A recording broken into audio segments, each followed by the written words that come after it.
Okay, 2005 F250 6.0 power stroke diesel. Had to replace the radiator. Cracked up here in the plastic. Blew it out last night. It's real easy to do. There's a couple different ways people do it. Okay, it's all basic. First start by removing these. They're 8 millimeters, these type bolts. There's 2 there, 2 on this side, so once them are out, no big deal.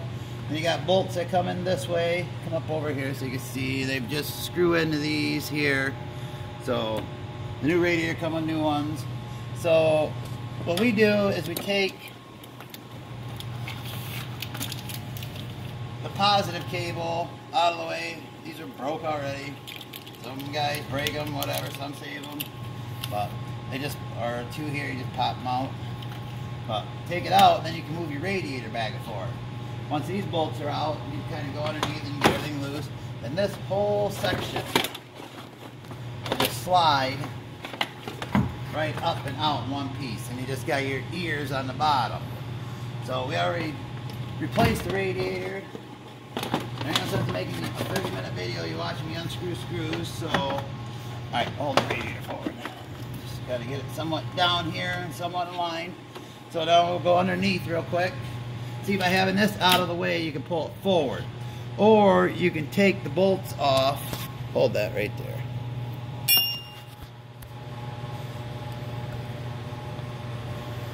Or there's bolts way back in there you can take off, and that will help take the fan shroud off the motor. But I find it just easier to take the positive cable, flip it up out of the way, then you can pull this forward. That extra ½ inch is all you need. Then you can pull that whole shroud out. So, green light.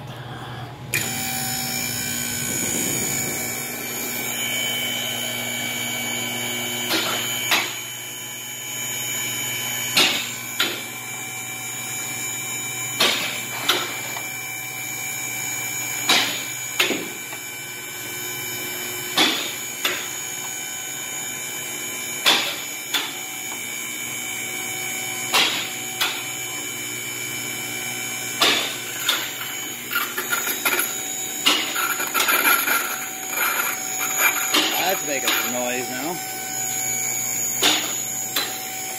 Truck's a little heavy for this place, even though it should hold it.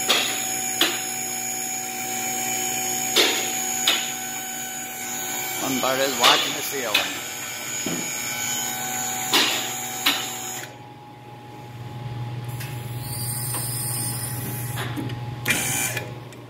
Alright, so underneath here,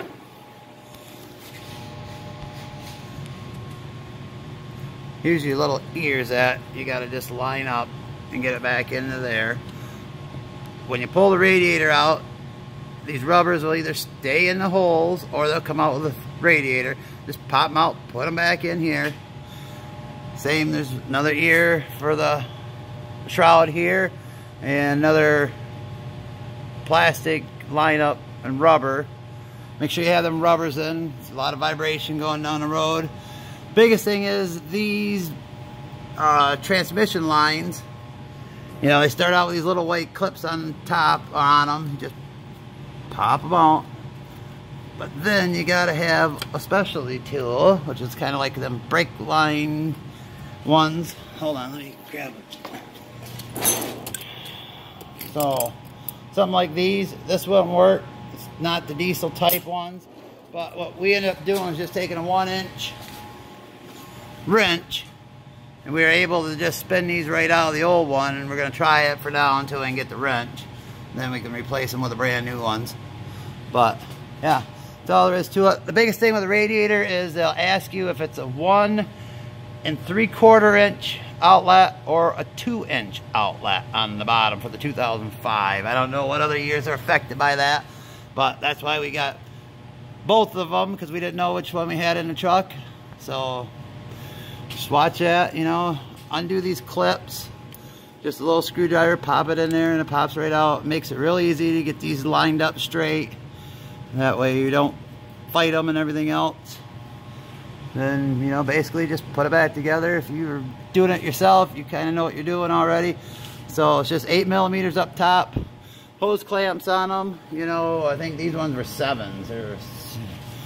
So, but here's another thing. A lot of people, here's a inline transmission filter. Nobody ever changed them because nobody knows they're there a lot of the times. So, alright, hope that helps you changing your radiator in it. Nothing real hard, but like I said, you just got to get that tool. It pushes in there and it pops these lines out. Or you can try taking a 1-inch and unscrewing them around here. Just be careful, you know, and check your cockpit before you start filling your fluid up. So, but good luck on your project. And if you like it, subscribe, and thanks for watching.